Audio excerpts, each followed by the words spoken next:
Hello guys, welcome to the new session disaccharides. Before starting the continuation of disaccharides, please share this video to your friends and subscribe the channel.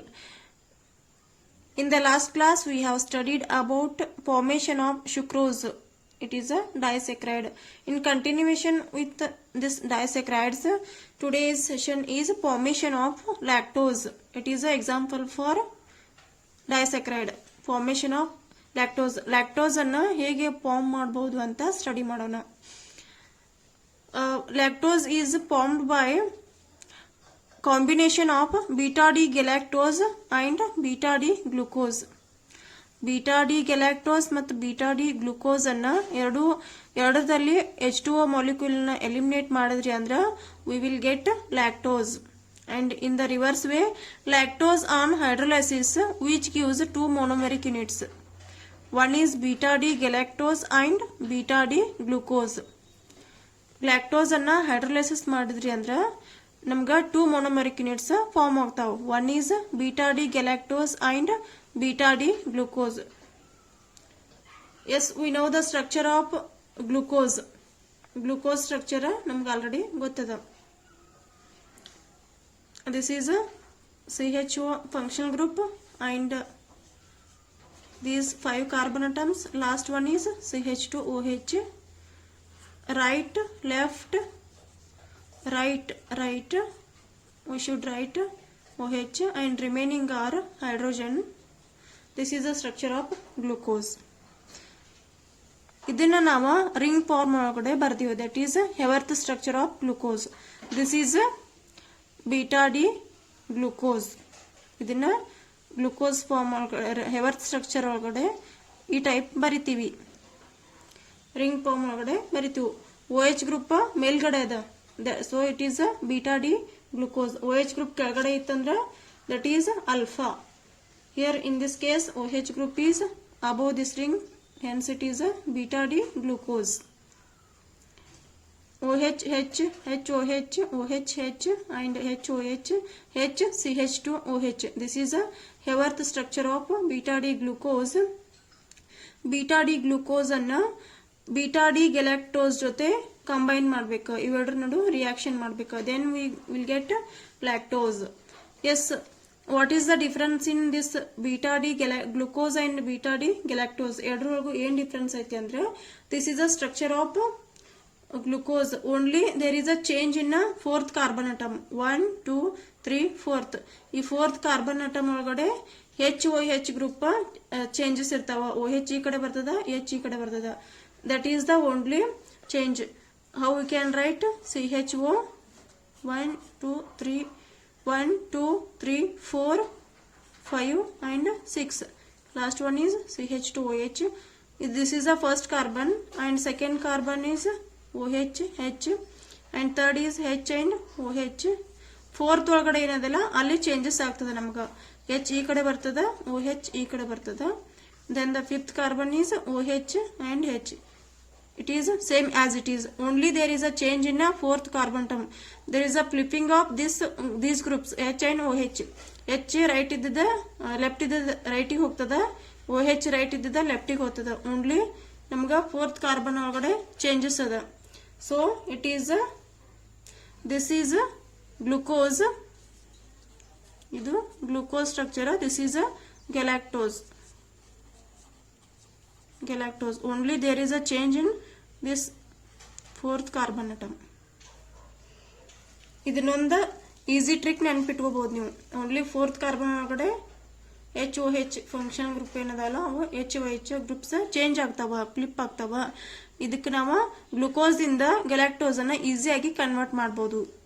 So it is in the ring form beta D glucose and which can be converted into a beta D galactose. Only fourth ಇಲ್ಲಿನೂ same fourth carbon ಒಳಗಡೆ change ಮಾಡ್ಬೇಕು. First same thing OH and H, second one HOH, third is OH and H.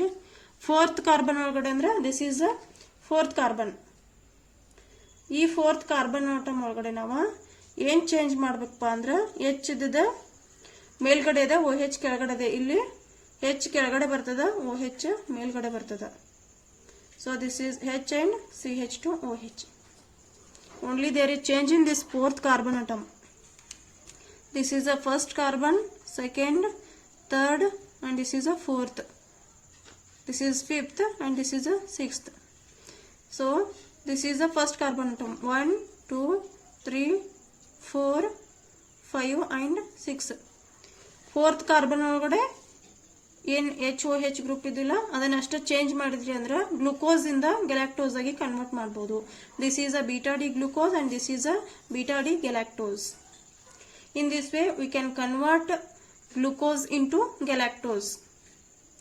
So next what we will do, we can eliminate the water molecule. ಇವೆರಡರ ನಡು water molecule ಅನ್ನು eliminate ಮಾಡಬೇಕು. C1 of this beta D galactose and C4 of this beta D glucose ಇವೆರಡರ ನಡುವಿಂದ water molecule ಅನ್ನು eliminate ಮಾಡಬೇಕು. So how we can eliminate? See this whole this H and this OH we can eliminate these things.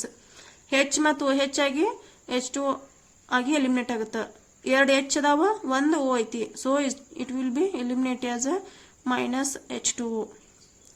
ಇದರೊಳಗಿಂದ H2O molecule ಅನ್ನು eliminate ಮಾಡಿದ್ರಿ ಅಂದ್ರೆ the remaining is here OH, H, H, OH, OH, H and this is H, CH2OH. Here what it is? Here it is H and here also it is H. ಇಲ್ಲಿ ಇವು ಎರಡರ ನಡು ನಮಗೊಂದು bond formation ಆಗುತ್ತೆ, linkage formation ಆಗುತ್ತೆ ಇಲ್ಲಿಂದ ಇಲ್ಲಿ. So that linkage is through oxygen ಒಂದು ಲಿಂಕೇಜ್ ಫಾರ್ಮೇಷನ್ ಆಗುತ್ತೆ ನಮ್ಗೆ. And the remaining part is same as it is OH, H, H, OH and this is a H, CH2OH. Remaining part is same as it is. Here between the C1 of beta D galactose and C4 of beta D glucose there is a linkage formed through oxygen. This linkage is called glycosidic linkage. ಈ linkage ಗೆ ನಾವೇನಂತೀವಿ glycosidic linkage ಅಂತ ಕರಿತೀವಿ. So now tell me, we got the lactose. It is a disaccharide. We got lactose by the elimination of water molecule from beta D glucose and beta D galactose. ಇವೆರಡರ ನಡುವಿಂದ water molecule ಅನ್ನು eliminate ಮಾಡಿದಾಗ ನಮಗೆ lactose formation. This is the structure of lactose. It is a ಡೈಸ್ಯಾಕರೈಡ್. And just tell me whether this lactose is reducing or non-reducing sugar. Yes, what is the criteria for reducing sugars? It should have H and alcoholic group and ROR ether group. These three should be present. Then it is a hemiacetal. If it is hemiacetal, it is a reducing sugar. Is there any these three criteria in this structure? Yes, it is. See here is carbon ಒಳಗಡೆ ಒಂದು ಈ ತರದ COC. This is a ROR in the form of ಈ ತರದ. Next OH ಅದ alcoholic group ಅದ. Next hydrogen ಅದ. Therefore it is a hemiacetal. It is existing as a hemiacetal. Hence it is a reducing sugar. ಈ ಎರಡು structure ಒಳಗಡೆ ಇದೇನು linkage formation ಆಗಿದೆಲ್ಲ ಇದರಲ್ಲಿ this beta D glucose it can be reduced. It can be reduced because it is a hemiacetal of galactose and it's get converted into acetal. So lactose reduces Tollens reagent, Benedict's reagent and Pehlin's reagent. ಯಾವುದು reduce ಮಾಡ್ತದಲ್ಲ ಇವು ಮೂರನ್ನು ಟೋಲನ್ಸ್ ರಿಯೇಜೆಂಟು, ಬೆನೆಡಿಕ್ಟ್ಸ್ ರಿಯೇಜೆಂಟು ಮತ್ತು ಪೆಹ್ಲಿಂಗ್ಸ್ reagent ಅನ್ನ ಇದಕ್ಕೆ ನಾವು reducing sugar ಅಂತ ಕರಿತೀವಿ. So it is very simple. Be concentrate on this one. Beta D galactose ಮತ್ತು ಬೀಟಾ ಡಿ ಗ್ಲೂಕೋಸ್ ಅನ್ನ ಸ್ಟ್ರಕ್ಚರ್ ಬರಿತೀರಿ. ಇವೆರಡು ನಡುವಿಂದ ವಾಟರ್ ಮಾಲಿಕ್ಯೂಲ್ ಅನ್ನ ಎಲಿಮಿನೇಟ್ ಮಾಡ್ತೀರಿ. C1 of this beta D galactose and C4 of this beta D glucose. ಇವೆರಡು ನೋಡು water molecule eliminate ಮಾಡಿದ್ರಿ ಅಂದ್ರೆ what you will get a linkage. This linkage is called glycosidic linkage. And in this case it is having ether group and alcoholic group and hydrogen, hence it is a hemiacetal. It is a hemiacetal. This galactose and glucose, this is existing as a hemiacetal, hence it reduces Tollens reagent, Benedict's reagent and Pehlinger reagent. Therefore this lactose is a reducing sugar. We can easily say lactose is a reducing sugar. ಇಲ್ಲಿ ನಾವು ಫಸ್ಟಿಗೆ ಬರಿಬೇಕಾದ್ರೆ beta D glucose ಏನದಲ್ಲ ಇದರಿಂದ C4 carbon ಒಳಗಿಂದ ಇದನ್ನ flip ಮಾಡಬೇಕು, H ಮತ್ತು OH ಅನ್ನ ಫ್ಲಿಪ್ ಮಾಡಬೇಕು. B remember this point. Flip ಮಾಡಿದ ನಂತರ we have to eliminate a water molecule from this C1 of beta D galactose and beta D glucose.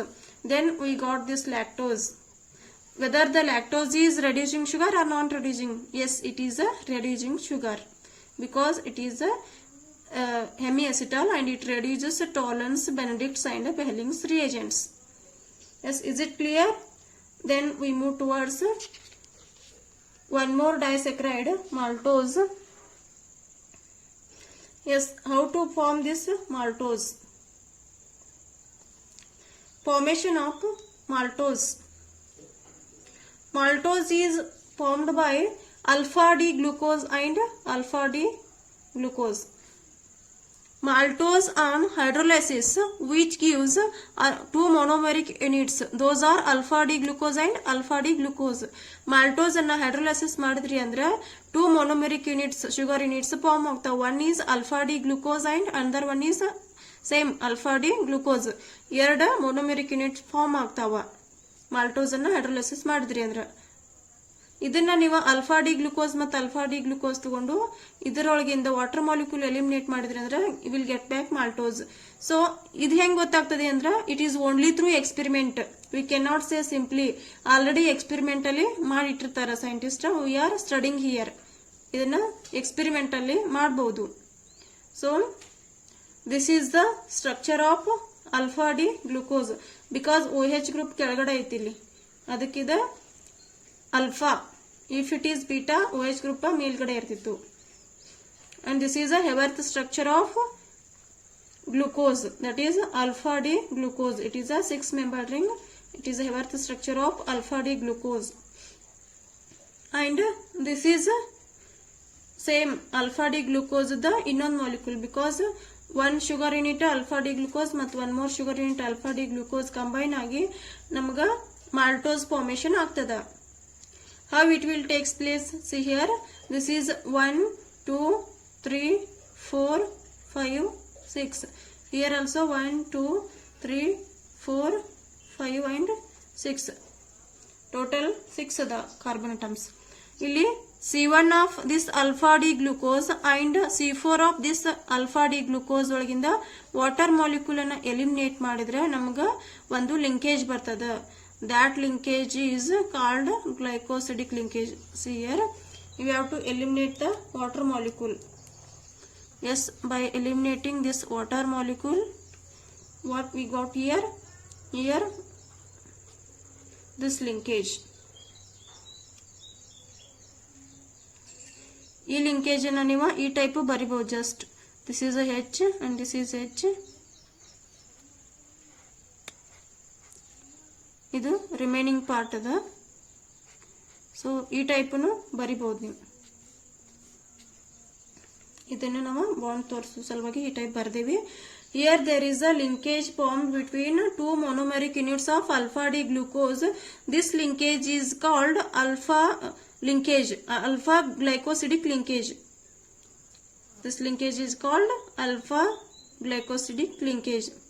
ಇದು ಅಲ್ಫಾ ಮತ್ತು ಬೀಟಾ ನಡು ಫಾರ್ಮೇಶನ್ ಆಗಿತ್ತಂದ್ರೆ ಅಲ್ಫಾ ಬೀಟಾ ಗ್ಲೈಕೋಸಿಡಿಕ್ ಲಿಂಕೇಜ್ ಅಂತ ಕರೀತೀವಿ. ಇಲ್ಲಿ ಎರಡೂನು ಮೊನೊಮೆರಿಕ್ ಯೂನಿಟ್ಸ್ ಅಲ್ಫಾನ ಅದಾವು. So it is called alpha glycosidic linkage. This linkage is called alpha glycosidic linkage. This linkage is called alpha glycosidic linkage. Once again I will tell you, take two monomeric units of alpha D glucose and alpha D glucose. Remove the water molecule between these two alpha D glucose monomeric units. After removing the eliminate water molecule ಅನ್ನ eliminate ಮಾಡಿದ್ರಿ ನಿಮ್ಗೆ ಏನ್ ಸಿಗ್ತದ ಒಂದು linkage ಬರ್ತದ. This linkage is formed through oxygen. Oxygen ದಿಂದ ಒಂದು linkage formation ಆಗ್ಯದ. So this linkage is called alpha glycosidic linkage. ಇದಕ್ಕೆ ನಾವು ಅಲ್ಫಾ ಗ್ಲೈಕೋಸಿಡಿಕ್ ಲಿಂಕೇಜ್ ಅಂತ ಕರಿತೀವಿ. ಇದನ್ನ ನೀವು ಈ ಸ್ಕ್ವೇರ್ ಟೈಪ್ ಬರೀಲಿಲ್ಲ ಅಂದ್ರೆ ಈ ಟೈಪ್ ಬರೆದ್ರೂ there is no problem. So there is a linkage formed between these two monomeric units, that is alpha D glycosidic linkage. And here whether this maltose is reducing sugar or not, yes, this is reducing sugar. Why? It is because it is on this carbon atom, ಈ C1 ಒಳಗಡೆ ಏನ್ carbon atom ಒಳಗಡೆ ether ಅದ, ROR ಅದ, hydrogen ಅದ ಮತ್ತು OH ಅದ. It is existing all the criteria, all these criterias, hence it is a reducing sugar. ಇವು ಮೂರನ್ನು ಇದ್ದು ಅಂದ್ರೆ ಅದು ಹೆಮಿ ಅಸಿಟಲ್ ಆಗ್ತದೆ. ಹೆಮಿ ಅಸಿಟಲ್ ಇತ್ತಂದ್ರೆ it is a reducing sugar because it reduces Tollens reagent, Benedict's reagent and Fehling's reagent. ಆ ಮೂರನ್ನು reduce ಮಾಡೋ ಕೆಪಾಸಿಟಿ ಐತಿ ಇದಕ್ಕೆ, ಈ ಮಾಲಿಕ್ಯೂಲ್ಗೆ. So it is a reducing sugar. Here glucose is a hemi acetal. So maltose reduces, this maltose reduces Tollens, Benedict's and Pehlinger reagent. So maltose is a reducing sugar. Easily we can say this maltose is a reducing sugar. This is a type of disaccharide and which can be formed by alpha D glucose and alpha D glucose. And maltose ಅನ್ನ hydrolysis ಮಾಡಿದ್ರಿ ಅಂದ್ರೆ 2 monomeric sugar units form ಅಥವಾ that is alpha D glucose and alpha D glucose. And by the elimination of water molecule from the alpha D glucose and alpha D glucose, we can form a linkage, that is alpha glycosidic linkage. ಇದಕ್ಕೆ ನಾವು alpha glycosidic linkage ಅಂತ ಕರಿತೀವಿ. And this sugar unit, that is alpha D glucose, having a ether, hydrogen and alcoholic group. Hence it is a hemiacetal. If it is hemiacetal, it is a reduces Tollens, Benedict's and Pehlinger solutions, hence it is a reducing sugar. Yes, now once again tell me whether maltose is reducing sugar or not. Yes, it is a reducing sugar. It is about disaccharides. Next we will continue polysaccharides. In the next class we will continue polysaccharides. Thank you for watching this video. Please share this video to your friends and subscribe the channel.